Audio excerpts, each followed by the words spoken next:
Good evening and welcome back to Irons United. West Ham have just beaten Hull City 5-1. Yes, you heard me. West Ham scored 5 goals at the London Stadium, albeit against League One opposition. I am, of course, joined by Matt and Stell. Guys, good win, but I mean, it all started off in a bit of a massive confusion when the team sheets were announced. Stell, do you want to go into a little bit of what happened when the teams were announced? COVID. Simple as that. It's biting our asses, and I'm sure we're not going to be the only team that's going to suffer from it over the next few weeks. But yeah, it was a bit confusing because I know you were putting all the schedules out on the team news, and all of a sudden everything had to change. So Diop and Cullen dropped out, and they had to go and isolate, as well as the manager. All 3 of them had to go and self-isolate, and they won't be around for the next few games, will they? So it's 10 days, isn't it? You have to isolate for minimum, 10 days. So COVID has struck. Yeah, absolutely. That'd be 2 games at least. That'll be 3 games. Would we have a cup games next? Is the cup next week as well? If we've got a cup game next week, it should be 2 games. Yeah. It'll be the Wolves game and then the cup game. Yeah. So of course, during the game, West Ham released a statement stating of what you said, Still, and also during the game, Hull City released a statement because West Ham apparently were going to pay for their tests to take place, but they refused the tests in the end. And then they actually put a statement out saying that they were happy with the way that West Ham conducted all of their, protocols behind the COVID checks, etc. That they were happy for the game to continue, because I think the option was there for the game to be postponed, but they were happy for the game to continue at that point. Anyway, we then went into the game. Some changes were made, last minute decisions. But Matt, I mean, you watched the game with Alf or doing the match day live. What was your general consensus, first and foremost, of the first half and the team that started?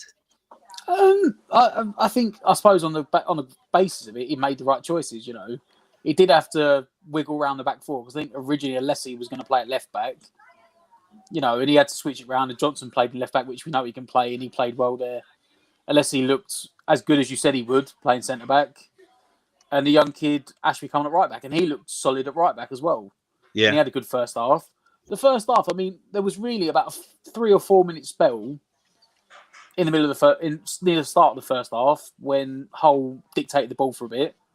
But at the end of the day, we finished the first half. We had 2 goals and they hadn't had a shot. So It was a rather comfortable. It was comfortable, but we did have some good passing, quick, high momentum passing going through the middle, which is something we don't normally see. And I don't know if that's based on the players that were there, because we did have more of an attacking lineup than you'd probably play in a Premier League game. Yeah. But it showed in the way we played. Absolutely.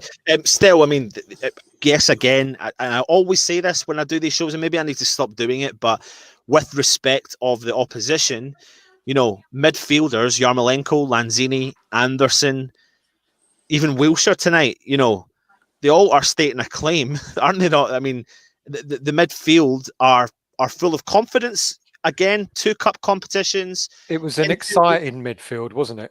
Yeah. It was an exciting midfield to watch, and it's really ironic because if you guys remember when we signed all these players under Pellegrini at the beginning of the season before last, we were all salivating, saying, can't wait to see the likes of Anderson, Lanzini, Yarmolenko, etc., all playing in the same lineup. And we were talking about how worried opposition should be because they were going to cut them apart.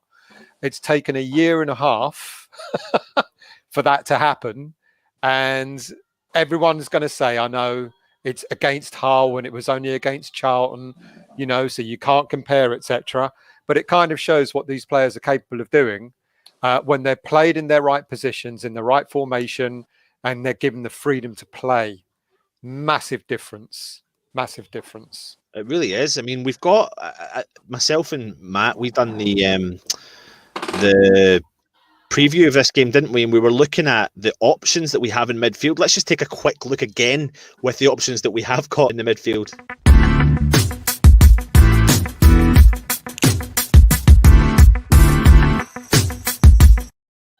Just got to look at all those players though and think he's got options there, and it is about finding a fine balance between the side that we've put out today and the side that we put out at the weekend, it kind of goes back to what we said, Matt, when we played the pre-season friendlies, the 2 games, we put 2 match squads out, you know, and currently what we're seeing week on and week out just now is 2 sides that finding the balance between the 2 could be the positive thing that West Ham are looking for. But, you know, we seem to not, or Moyes seems to not be potentially... Listen, can Moyes really not do anything after this game tonight? I know still you've got the name Haller should start on Saturday and Sunday, but Matt, I mean, how many players... More than anything else, you know, he has to look at Haller and he has to look at Yarmolenko. Whether you play Yarmolenko in the number 10, because he's played up front for, obviously, for Ukraine, and letting him maybe drift in the number 10 position. But those 2, don't forget, I know it's only, again, it's League One teams, it's Hull and Charlton, but Yarmolenko's now got 3 goals and 2 assists in 2 games, and Haller's got 4 goals in 2 games. Yeah. You can't ignore it, like, he can't. Especially the second goal for Haller, you know, when he had the confidence to round the goalkeeper. And Yarmolenko's second goal as well was a brilliant take goal for the edge of the box. There's options there now, and he has to look at it. Because, you know... It's the momentum that we've been talking about for such a long time. And sometimes we need victories and momentum to carry forward. And if that means it's the cup going into the league, then we do need that. I mean, if you take into consideration the game that Haller started in pre-season against Ipswich, include that game against League One opposition, he's actually scored 7 goals in 3 games against League One opposition. So the guy is finding the back of the net. This is the thing with Haller. I reckon when he gets the service, I said he'll hit double figures easily this season. The only thing I didn't expect was he was going to hit double figures in the cup games. I thought it'd be in the league, you know, but you've got to look at that, and you've mentioned Yarmolenko, you've mentioned Haller, you know, and you've got to look at the team that Moyes has picked for the league games so far. Now, we played awful in the first game, and we didn't play too badly against Arsenal, but there was that momentum in the final third of the field. We weren't putting the ball away, you know, we weren't scoring putting chances away and stuff. And then you look at the team that played tonight, okay, and again, it was against lower league opposition, but the way they carved Hull up, you know, and it then makes me think about what happened on Sunday. We had 14 chances on Sunday and didn't put any away. And yet the only natural striker that we've got was on the bench until very, very late. And also Yarmolenko could have come on and made a difference earlier in the game. And they both proved, Anson, even Lanzini tonight, proved that they are very, very good players. And they were playing around. It was like a practice game for them tonight. They were sort of passing the ball around for fun. Yeah, you know, and they really do look like they've got. They really do look like they've got built up a good connection, a good bit of momentum with each other. I mean, and you know yourselves, guys. I mean, there's not going to be 5 or 6 changes come the Premier League, but equally, you can see how there's 5 or 6 players there that could mix with the side that started on Saturday. Yeah, and it's going to give Moyes options. I mean, of course, now we know Moyes is not going to be there come Sunday. So it's going to be down to Alan Irvine, who by coincidence, he looks extremely like Moyes from the back, from distance. Because for a while, even I was questioning whether it was Moyes or not that was actually at the stadium. But of course, it wasn't. All you Scots look alike, don't you? It did, to be fair, on the long range cameras, it did look like, and I was like, really did, yeah. Once they zoomed in on him, I had the commentary off, so I didn't know what they're talking about. But at some point in the first half, they did zoom in on him, and I was like, oh no, that is Alan Irvine, it's not David Moyes. But for the first 15, 20 minutes, me and Alpha like, is that David Moyes on the touchline? Well, so listen, we've got the game itself. West Ham, what a great goal by Snodgrass. I think, was it Yarmolenko that made that one? The first one? Yeah, ball over the top. Into the box, and he smashed it in with his left foot into the bottom corner. Fantastic goal to go 1-0 up. Haller just at the break at the halftime, before halftime. Yarmolenko with the assist again. Yeah, Yarmolenko with the assist. Haller gets the ball into the back of the net. So, yeah, West Ham go 2-0 up. And then we come into the second half. We don't see any changes. And then it's the penalty. Is that no? Yeah, penalty for West Ham. Yep. Was it Lanzini got taken down? I think it was. Haller. I think it was Haller. Haller. Sorry, it was Haller Haller. ended up on the taken floor, down. didn't he? Yeah, Yarmolenko stepped up, put the penalty in, and then Hull make a substitution and they bring on now officially their top goal scorer of the season, Wilkes, who equalises due to a mistake because I think was Ashby came off injured with. Yeah, I don't know what he's done because I thought maybe he dislocated his shoulder.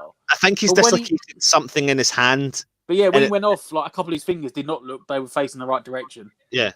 So listen, how did we rate Ashby? What was your thoughts on Ashby? He was really solid before he went off. Like, you know, he had a good game. I was pleasantly happy with how he played. You know, considering, I mean, he played a couple of minutes against Charlton, didn't he? Yeah. But for a start, as I said, me and Alf said in the first half, you know, don't forget that back four in the first half.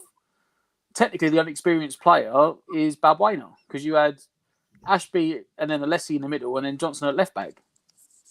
Yeah. And he didn't look out of place, Ashby. What do you think, Stel? Do you think it gives us, again, it gives us potentially excitement for the future with the youth prospects that are coming up? And in particular, what do you think of Ashby? Yeah, I mean, it's surprising all the furore when Ngakia decided to leave and we were all up in arms and crying over our spilt milk. And yet we've got we've got this young boy, Ashby, who's in the background, who looked absolutely fine, you know, really confident. He played really well until his injury, and yeah, he was very good. All hats off to you know, to the manager, etc., for bringing him into the team. Matt, can you pronounce this lad's name who came on for Ashby after Ashby went off injured? I think it's Longello. Is it? Yeah, Longello. Longello. Yeah. Apparently, there's a second barrel. I don't it's pronounce a two-barrel names name, correctly. but I can't remember the attempt. I saw in the back of his shirt it's a double-barrel name. I'm not even going to attempt the second half of it. When he first came on, though, I mean, he did look absolutely out of his depth. I think he halved the Hull player. He literally karate chopped him in the chest. And just very, very briefly, the tackle on Ashby was actually a very, very, very dangerous tackle. Yeah. Extremely high foot. They put a couple of them in. Yeah, they really did. Let them go. There was one on Lanzini just before that. Yeah, this lad came on tonight and he did look a bit like a calamity at the start. He gave away the goal. Really kind of was at fault for the goal. But like you said, Matt, he grew into the game, didn't he? He came on at left back. Don't forget, the things as well, weren't just him, but we had like a 5-minute stoppage, 3, 4, 5-minute stoppage while Ashby was on the pitch because he was getting oxygen and all sorts. And he came on, and it literally, like, they had a free kick, I think, almost straight away. And the first thing was to put one of their big, I don't think it was Wilkes. Was it Wilkes or the other centre forward? One of them. They put him on him, didn't they? I think it might have been Wilkes. They put him on, straight away, put him on the young fullback and see what he's got. And I think, unless he lost the first header, and he just got out-muscled. Like, you could just see there was a difference in weight. And he just, you know, they went straight through Alessi. And he nutmegged him and scored. But after that, he did then grow into the game. You know, he had an iffy first couple of minutes. But then at the end of the game, he won't get the assist for the fourth goal. Mm. But, you know, it was one of the ones again where I thought, the centre forward was going to have him again. And he didn't look like he messed up. And he made a brilliant tackle, put Anderson away, and then 15 seconds later he scored. I love tackles like that. Perfect timing. Just ball watching, just very, very clever. And like you said, he went on to assist for the Anderson goal. But listen, you've mentioned the man himself, Alessi. Stel, what do you think of this? Have we unearthed an absolute beast of a talent, or am I getting he's very good, isn't he? Very composed for his age. I hate to even say this so early on in the boy's career, but we've got another Rio on our hands. You know, he kind of reminded me. His composure kind of reminded me of Rio Ferdinand. You know, he looked that composed. So yeah, very happy with his with his performance. Anton's frozen, hasn't he? I'm not sure. Hang on, let's get that banner. I think he has. Hang on a minute. Let's just get rid of the banner. Because all I can see is a picture of Alessi. Yeah, Anton frozen. So it's down to you and me. Well, at least we start talking sense now, mate. Scott's gone.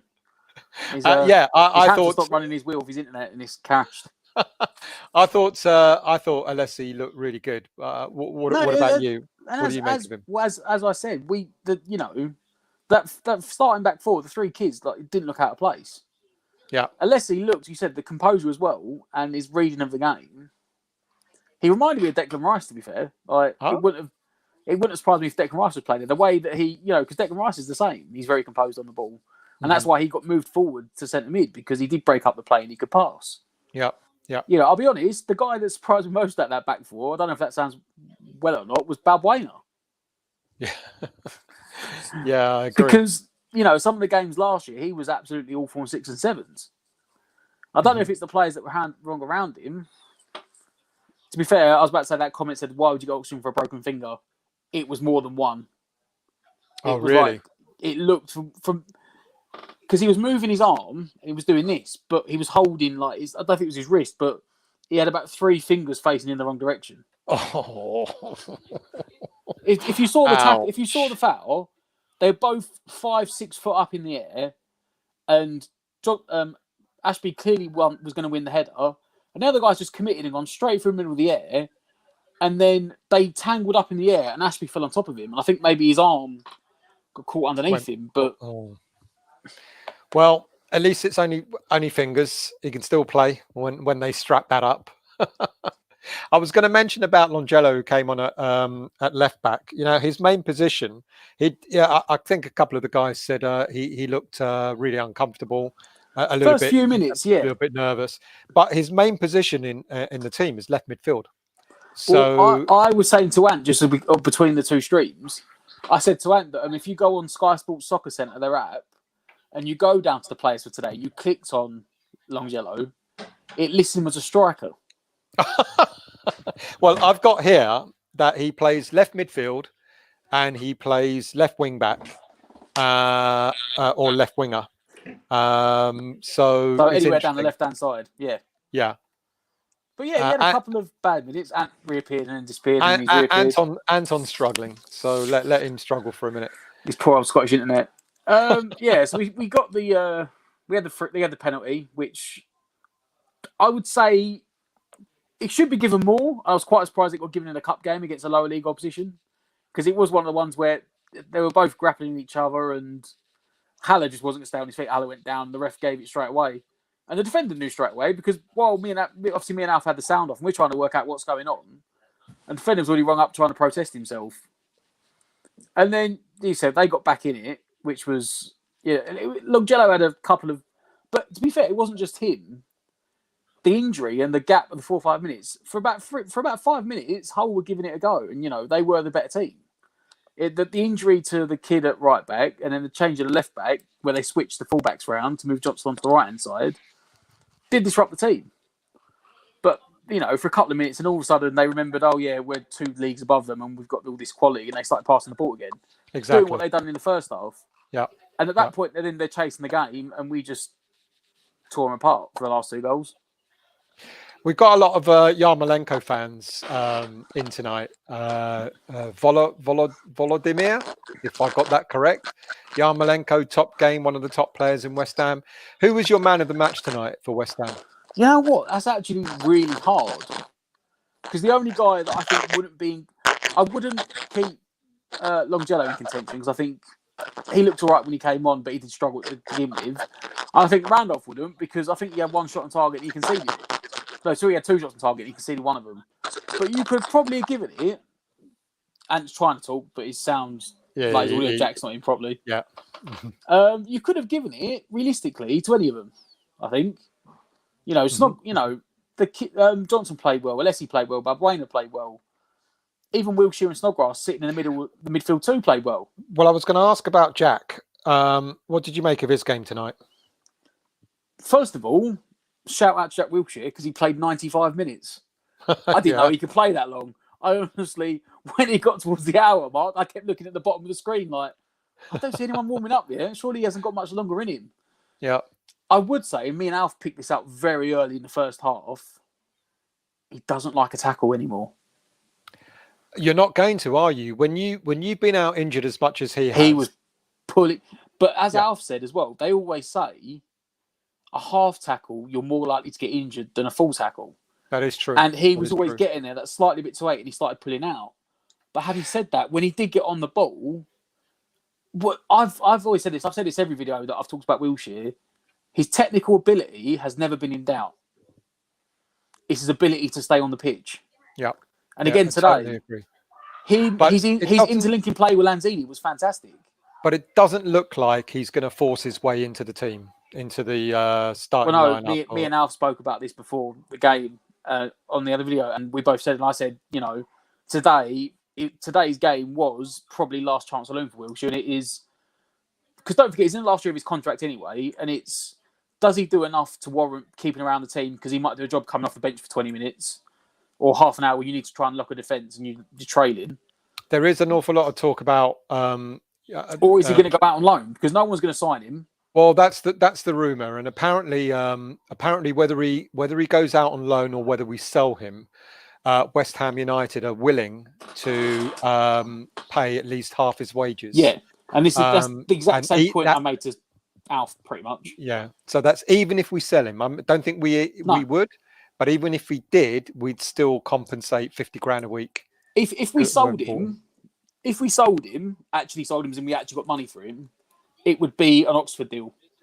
Where we sold Reece Oxford 2.5 million, and his agent got 1 million of it, and Reece Oxford got 1.5 million of it because he took like a 50% pay cut.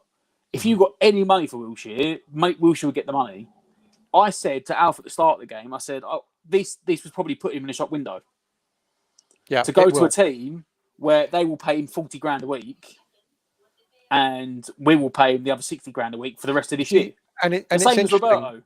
It's interesting that some people are saying that there's one or two championship teams interested in him. Apparently, there's a team in Turkey interested, and I'll be honest, I can't see him going to Turkey. I can't see him going to Turkey. I can't see him going to the championship because it's far tougher down there. It's more physical. More physical. Yeah. So I don't think he'll go there. But I think I've it's likely. always pinned him as an MLS team. I'll be honest. Yeah, I think it's going to be the China or the MLS. I think is where he'll end up. I don't think he'll go to China because he's got a wife and is it 2-3 kids? Right. Mm-hmm. So I couldn't, from a family perspective, I couldn't see him going to China. But I think, I know it's not the stage of his career that he should be going to the MLS because he's only 28. Yeah, but it's probably the best state of his body in his career, where he is, he'd probably end up in the MLS. He'd probably tear the MLS apart. Yeah, I totally agree. Bit slower, less physical. Yeah. Which is where Anton's favourite player is Winston Reid, which suits him right down to the ground. We're paying over 50% of his wages out there, I believe. We are. The Americans must love us. It'll be any team loves us. Because don't forget, mate. Like I said, you've got. I'm pretty sure we're still paying how much of Hugh Gill's contract? Yeah, because Norwich couldn't afford him. I think Norwich can only afford 20 grand a week, so we're paying them 18 grand a week to be playing with someone else. We seem to be the only club that can sell players and still pay their wages. Because apparently we're still paying Pellegrini's wages. No, he's got a new job now, hasn't he? Okay. So maybe only paying half of it. And he won at the weekend, Pellegrini's first game. Did he? Because they put 2 goals past Roberto. The irony. The absolute irony. So where do we go from here? I mean, it was an excellent win, 5-1. We looked in control. There's some players who have really shone. We talked about Ashby and Alazy at the back. We've talked about, take your pick, Yarmolenko, Lanzini, Anderson, Snoddy might Snodgrass. go as an underspoken player in this game. Because I said it really early as a joke, and Alf was like, yeah, right. I was like, he was playing the Pirlo role. He was the guy that was dropping deep to make it a back three, and he was the guy spraying passes about. Well, here's a question then. If Noble is still out injured at the weekend, now we had Masuaku came in for Noble, and a lot of people talked about it being a 5-3-1-1 formation, which it actually wasn't. It actually turned out to be a 4-4-1-1. Because Masuaku and Bone basically playing left mid, playing as wingers, yeah. So with Noble still being out, would you go for the same team that that we had against Arsenal, or would you make any changes given what you've seen tonight? It's going to be hard. The problem is, right, and I'll tell you, the only one you're going to get, the only change I could see is Fornals dropping out. I agree. Because the problem is you've got Anderson and Yarmolenko banging on the door. Unfortunately, and this is mental, I still can't see him starting Haller. I know, and I think it'll be outrageous if he doesn't start him. Because I don't think he's going to go to 2 up front. And Haller scored 4 goals in 2 games against Charlton and Hull. Antonio scored against Arsenal at the weekend. So you can't drop Antonio. You know, when you're playing centre forward, you can't drop him. So I don't think anyone. I mean, I'll tell you what I would do, and this is not. And I know everyone knows I don't like Masuaku, and it's not a Masuaku bash because people reckon that he was man of the match on Saturday. Sorry. Yeah. But I would drop Antonio to the left. I would put Haller in, and I would take any of your pick, Yarmolenko, Anderson, or Lanzini in central mid. My thing would be, I'd drop Antonio to the right.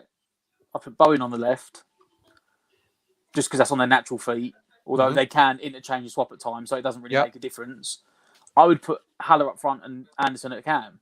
But, as we said on the preview last night, the fact that he didn't play Masuaku today means that he'll play him. Yeah, I know.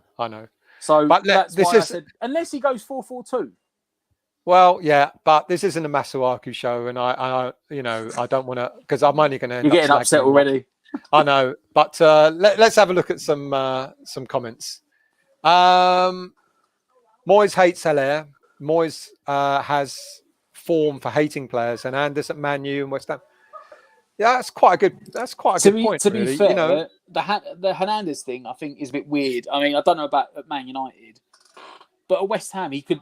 Like I said this to Alf during the game. You know, the thing we're seeing today about the fluidity was that we're playing 4-5-1 or this 4-2-3-1, and that's Moyes' go-to formation. So the more the players play in it, even like today when it's the second team, when they come into the first team, they know their role.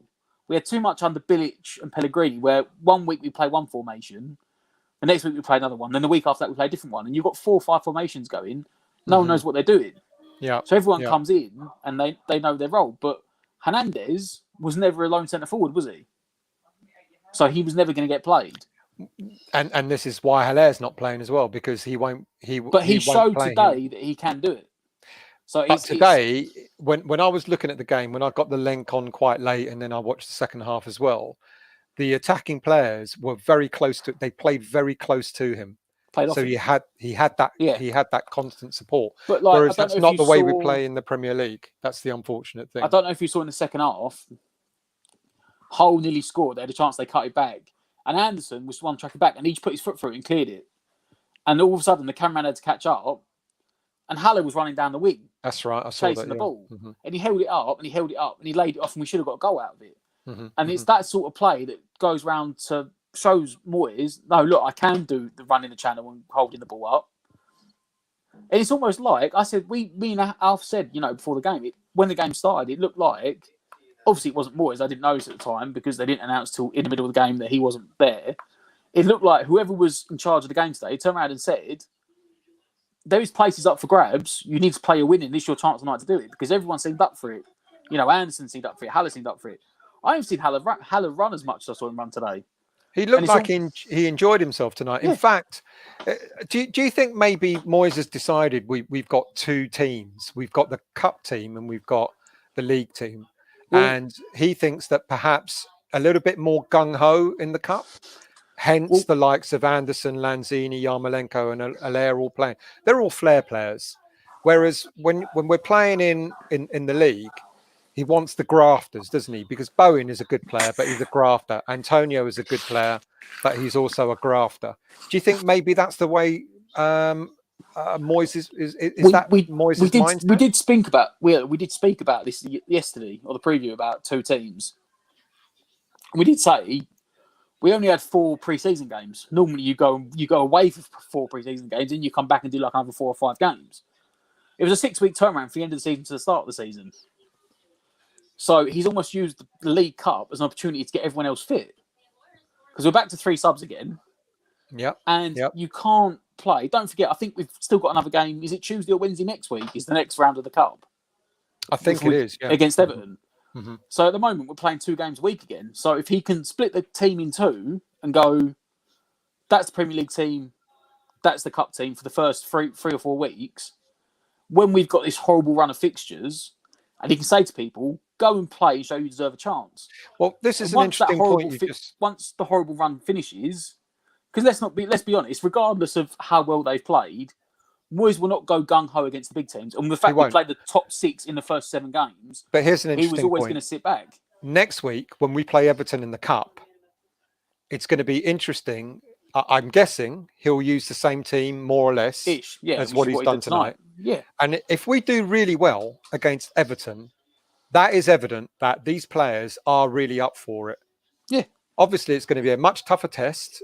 It's going to be much harder for the players to express themselves. But if Moyes goes, this is my Cup team for now. And if we do that well against them, then they've got an even bigger shout, haven't they, to say, I'm knocking on that door for the first team. Yeah. I think he will look, but I don't think he will look until the end of that run of fixtures. You could be right. You could be right. He might go, I could see maybe Chelsea. It's we've got Wolves next. Then Leicester.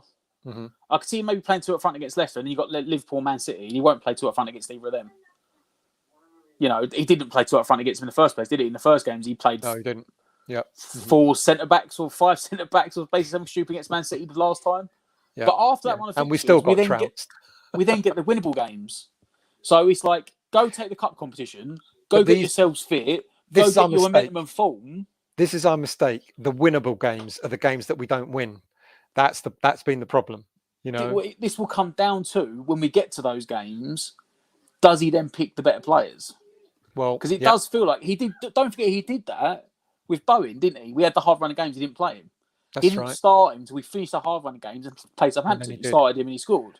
What do you think of this comment? Noble is not injured. They're saving his face and not causing a stir with the fans, but are disciplining him for bringing the game into disrepute with his tweets. It's plausible.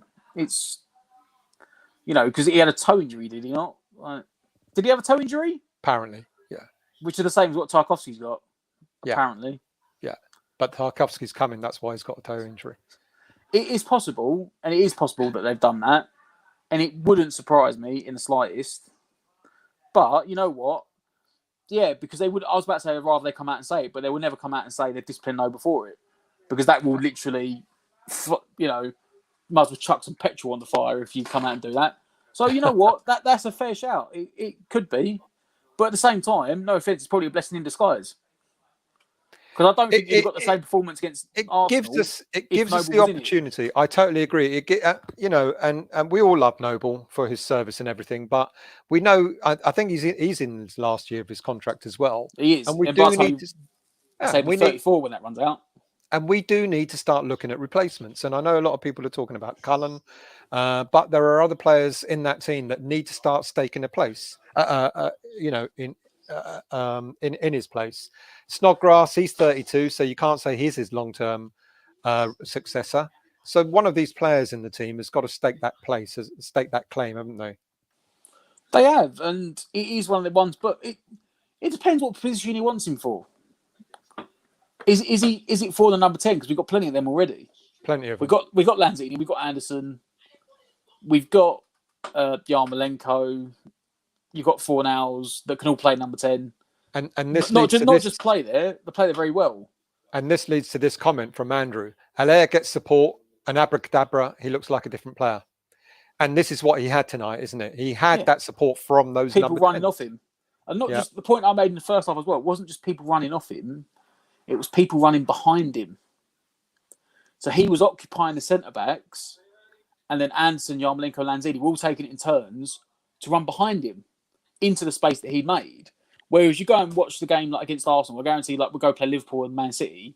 No one will be that close to Antonio. I was about to say Haller, but it won't be Haller. No one will be that close to Antonio, and no one will run past him. Mm-hmm, mm-hmm, and exactly. that's when then Haller just gets pissed off and sulky. Yeah. But I said in the preview, he's Berbatov. He's not pacey. He's not going to put a lot of effort in down the wings, which actually he showed me wrong tonight because he did. But he's still class. But I said, look, when Antonio runs down the wing, Antonio is actually a winger. So when he crosses it in, there'll be people in the box. You'll have Souček running in. Uh-huh. But do you want Haller running down the wing to then cross it in for someone else? You want Haller to be in the middle to be on Haller the end of the cross. Really be going outside the end of the edge, the width of the 6-yard box, the width penalty box. He should be in that width. He shouldn't be running down the wings. He did today, and it's almost like he done it to prove to Moyes that, look, that he can do it. If you want me to do it, I can do it. It's not my best position. There's a couple of times. There was that one I spoke about when Anderson played that clearance and he made it a thing. Yeah. And he cut it back, and Lanzini could have shot, and then Snodgrass could have shot, and it ended up coming up back to Anderson, who busted up to get up there. And he got blocked out for a corner, and he just looked at his feet like, what was the point? I've done all the running, and you didn't even score when it should have been a goal.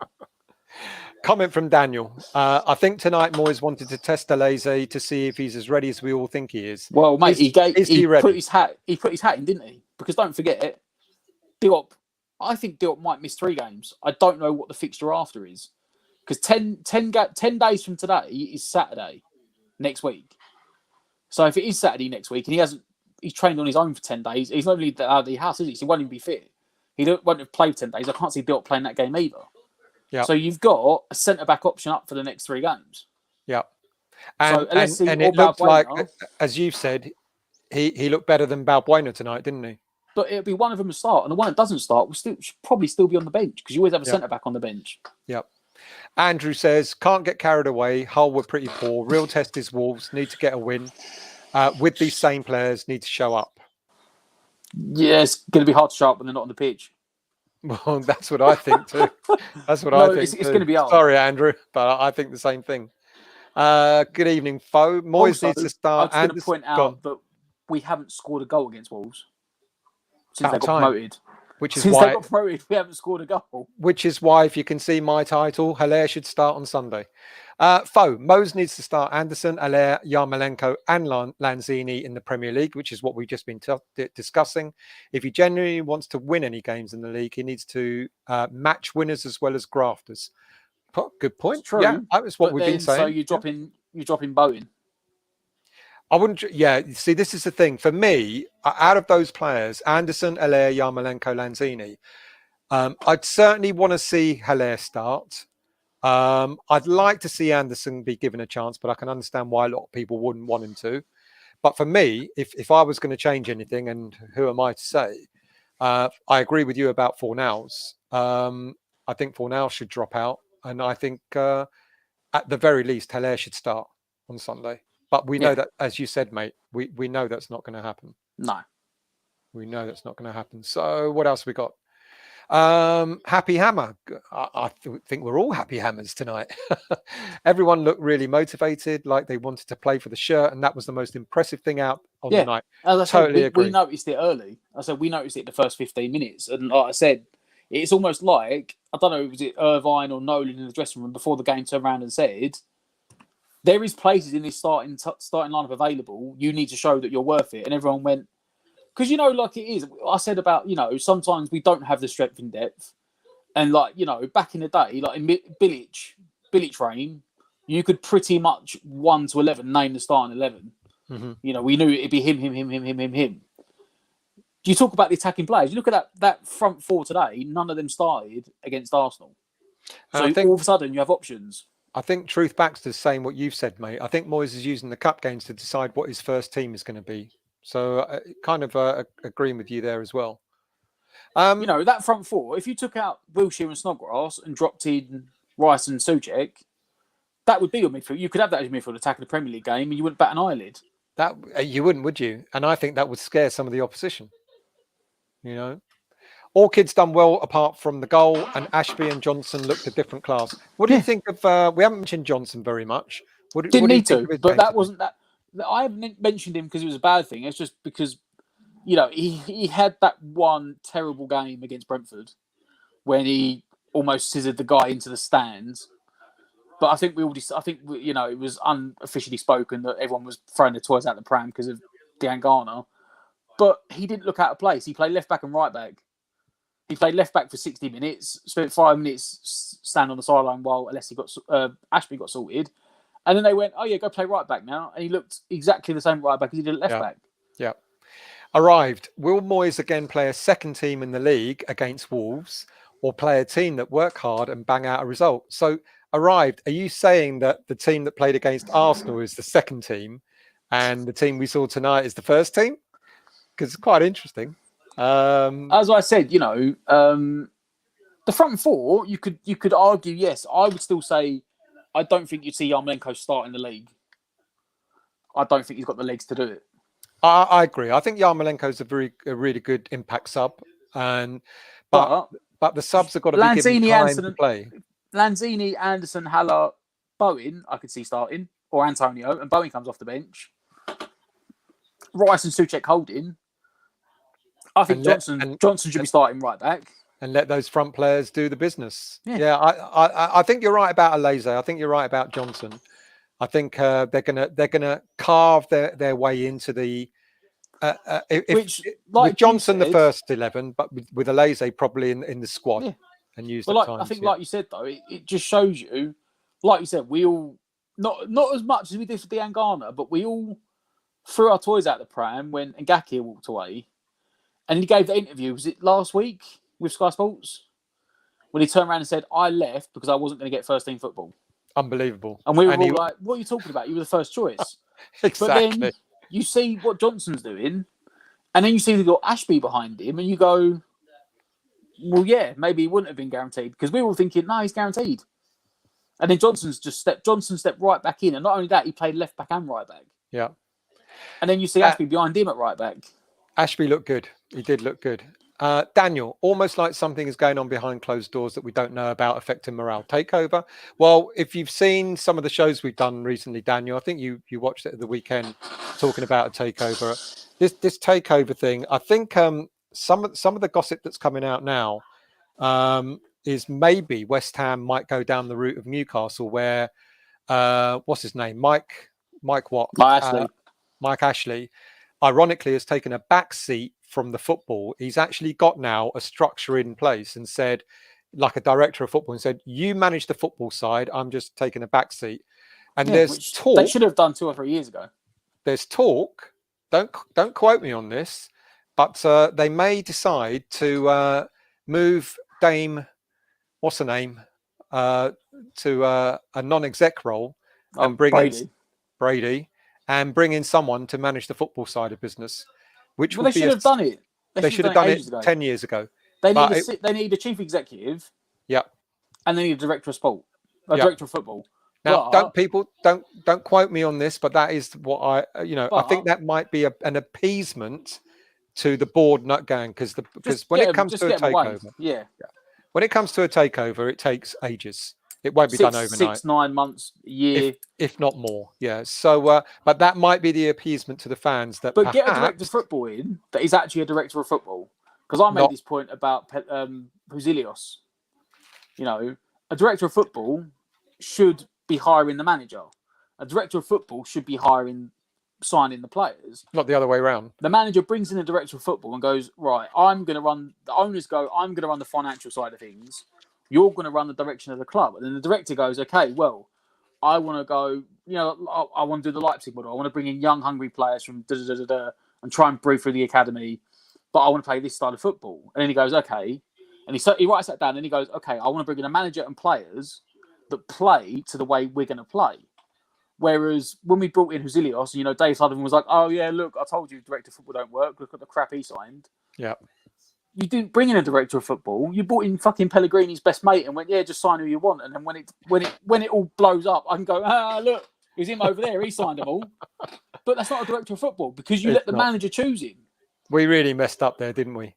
I dropped Bowen, Fornals, Antonio, and one other, depending on the formation. Noble, maybe use them as super subs. Out of all those, mate, I mean, you can't drop Antonio. This is what I've said. And you can't drop Bowen. Fornals and Noble, I would Fornals, you could. I said that. I think he's had his form dipped at the back end of last season. His form's not exactly picked up at the start of this season, but he's a grafter. And that's what, at the moment, that's what Moyes needs. He needs people that are going to cover the ground. Mm-hmm. We got a Hull fan here. Good evening, Jason. As a Hull City fan, I don't actually think we could have played any better than that's not our first team, and the young lads gave 100%. Just outclassed. Fully think Ingram should start every game, and he hates Long. Yeah, well, thanks for joining us, mate. And sorry about tonight. Yeah, see, we did notice. I didn't notice all the players, but we did make the point of we spent all the preview yesterday in the whole part bigging up Wilkes, the centre forward, and Honeyman, number 10. The only reason I said his name and that went, oh yeah, because everyone recognises him from the Sunderland documentary. This is a comment I'm going to pick up on, but for another reason. Let me just get the cat out of the way. Yeah, I don't know. I said I didn't have the sound on because we were doing the live watch along. But Yarmolenko scored the second goal, and then it was him and the keeper were giving it each other. And I thought, first of all, I thought Yarmolenko was trying to get the ball back, and I was like, but he hasn't scored a hat trick. That's not what I'm going to talk about. I don't know if you noticed, and it might be me. I might have got the wrong end of the stick. Thank you, Sushi. The cat's just knocked the bloody camera. Can you? It wasn't so much about what was going on between the goalie and Yarmolenko. It was more about when Anderson went up to congratulate Yarmolenko, and Yarmolenko ignored him. I don't know if you noticed that. I didn't notice that. No. And I thought, okay, well, and I kept watching it, thinking, okay, well, they're gonna go back to the to the kickoff, etc., and eventually Yarmolenko will shake Anderson's hand. He shook Hilaire's hand and everyone else around him. Unless I'm mistaken, can you get this cat out of the way? Unless I'm mistaken. Well, maybe Anderson was pissed off because he's like, that's about the fifth chance I've set you up. And you finally scored. I don't know, but it wasn't Anderson it was Yarmolenko who looked like he ignored Anderson. Now, I don't know. I might be totally right. I might have got the wrong end of the stick. Should have been since Anderson set him up, but oh yeah, the actual comment, I'm not sure. I did think about that, and first of all, I was thinking, is Yarmolenko trying to get the ball because he scored a hat trick? And I was like, no, wait a minute, he scored 2. So unless they keep giving him stick for his awful shots during the game, and then all of a sudden he's pulled one out and he's giving him stick back or something, I don't know. Yeah, I don't know. I didn't understand that. Andrew, Adama Traore versus Creswell on Saturday needs to be addressed. How can we combat this menace? How can I combat this menace who's just knocked over my camera yet again? Can you get him out of the way? I think you combat it playing the 5 at the back, sort of again that we played against Arsenal when Masuaku plays. Here's the problem, mate. Because that means Creswell tucks in and doesn't go forward. So if he's tucked in and doesn't go forward, Traore can't burst past him. Here's the problem, though. Masuaku is not going to give Creswell a lot of cover at the back, is he? Well, no, but at least he's tucked in and deeper, then he's still got more to go. He's still got to travel further to get past you. But as I said before, we didn't play 5 at the back against Arsenal. It was a 4-4-1-1. It was a 4-4-1-1. Don't come here, otherwise I'm going to. Sorry, I'm talking to the cat. It was a 4-4-1-1 on Saturday. But the Johnson comment is it is right. Like you could play Johnson there. I think I'd rather play Johnson there, and then Fredericks on the right. Yeah, or a strapped up Ashby. Yeah, it's worth a shout. Lee, let's not forget that GSB said they would not sell our academy youth players. That's why we were up in arms. Yeah, mate. We know. Oh no, yeah. When we done the finance video, Nigel made the point, and he said the bottom line, if nothing else, when we sold up to Park and moved, it said we didn't have to sell the youth players. Yeah, which we've been doing.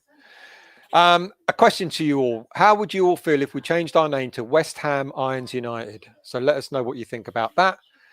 Hans, good evening, mate. Great to see Wilshere out there again. It was great to see him out there, and as Matt pointed out, he played through the whole game. Yeah. Played through the whole Like game. I said, his technical ability's never been in question. It's just keeping him on the pitch and not injured. Arrived. I've mentioned this to Alf. I work in private equity, and I'm telling you that the business is being set up to sell. Oh yeah, you've said this before, mate. The delay is that the owners expected relegation. The club will be sold. I don't have a doubt that the club will be sold, but the point is that the club, it takes time for a club to be sold. Yeah. And this rumor that's going around, it's not a quick thing. This rumor that's going around on, I'm not on Twitter, mate, but it's this secret agent or whatever he's called. Oh yeah, you know. From Spence. Do you know who Spencer FC is? No. He's a YouTube personality. He's okay. He's one of the guys that founded that hashtag United. Okay. They want TV. You still lost me, but there you go. He's a YouTube personality who does big stuff on football. Okay. And he in the middle of all the big GSB out stuff, he's a big West Ham fan, basically. And I don't know if it was like a live YouTube chat or whatever, but he was like, "Oh, I got this guy come on that I know that's a football agent," and he just come on and was like, "I'm telling you, there's this." It was like Qatar, China, America, and someone else are all interested, and they're all putting in like unofficial bids, and something's going to happen, and will be sold before the end of the year. And I'm still thinking that's still that's a tall order. Yeah, it's a tall order. But the funny thing is, other ITKs would come out and said, no, it's not happening. Mm-hmm. And the guy did say, I guarantee in 2 weeks it will break out in the papers. Now, I don't know who the guy knows, but lo and behold, roughly 2 weeks later, last week the papers started breaking, oh, we turned down 350 million, oh, we turned down 400 million. So the guy could have some legs to him. I don't know, because it was another one of these ITKs that's anonymous and you don't know who he is. Yeah, but the whole thing about selling the club and being in new hands within a matter of weeks, it's just not possible. It's just not possible. As you said, it takes months. Foe 3-4-3 formation. Play Fabianski, Diop, Ogbonna, Alese, Frederick, Souček, Rice, Masuaku, Yarmolenko, Allaire, and Anderson. The only thing there, mate, is Diop is in isolation now, so he won't be available. Who else you got there? You're dropping Bowen, and I don't think Bowen should be dropped. But still not a bad team there. 3-4-3. Munn from Liverpool. Do you think West Ham will win the Carabao Cup? Yes, if we avoid playing you, Liverpool. How about that? Mind you, you never know. For the Wolves game, I'd play a 4-5-1 with Fab in goal, the back four, Masuaku, Ogbonna, Rice, Frederick, Souček, centre midfield, Yarmolenko, Antonio, Bowen, and Fornals with Haller up top. Good formation. And I've just realised that even Matt has disappeared now, so I'm on my own. I'm going to just finish off with a few more comments and we'll wrap up for tonight. I don't know what's happened to everyone. Everyone's just jumped off. Foe, West Ham, Irons United, London, Stratford. Yeah, I don't like the Stratford bit. I'll keep London in, though. Daniel, do you believe it's been going on behind closed doors for longer than we know, but just my opinion? Is that about the board and everything? Well, I think, certain things have been happening, haven't they, mate? If you watched the show at the weekend, there's an awful lot going on in the background. Jason, just to ask, do West Ham fans expect more from Jarrod Bowen, or do you think he's still finding his feet? Mate, he's found his feet and he's been an excellent player for us. Yeah, we were lucky to buy him off you, to be quite honest with you. Andrew, will we have a new centre-half in before we play Wolves? Even more so now with Diop possibly missing. Don't trust Balbuena. Well, apparently there's 3 bids on the table, that live bids, as they're called. My understanding is that Tarkowski deal is still live, and there's a couple of others. People are talking about Sidibe from Monaco, who was out on loan to Everton last season. There's still the Rico Henry rumours. There's talk about Emerson Palmieri from Chelsea, maybe coming in on loan. There's Callum Chambers, which all these players I talked about at the weekend. So there are things going on. Do we think we'll see anyone by the weekend? I think there'll be an even bigger push now that Diop is down with the COVID virus. So, yeah, wouldn't be surprised if we see something. May not necessarily be what we want. I mean, I know a lot of people are talking about Callum Chambers not necessarily being the type of player that we should be buying, but, or even getting on loan. But you know what? At this stage, it might be better than nothing. Famous last words. Eamon, good evening, mate. The finance show was a bit embarrassing in spouting that the Davids hadn't taken a beam when in fact they had taken 17 million interest rates. Actually, mate, they did talk about, I wasn't on the show, but I watched it, and I'm sure they did talk about the interest. I don't think they mentioned the value, how much interest they got, but we all know that they've loaned money out to the club and then they're earning interest out of it.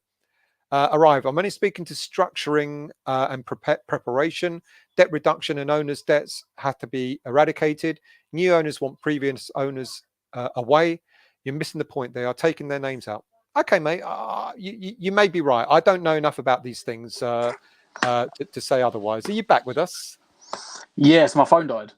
I was in the middle of talking, and he just went. You. I was like, oh no. Get those dishes dried still. They've all been washed, mate. All been washed. Leave them there. Foe. DJ Saudi's got rejected because the Premier League clubs didn't want a country controlling a club. How hypocritical when City are Chelsea owners? In fairness, it wasn't they didn't want to control it.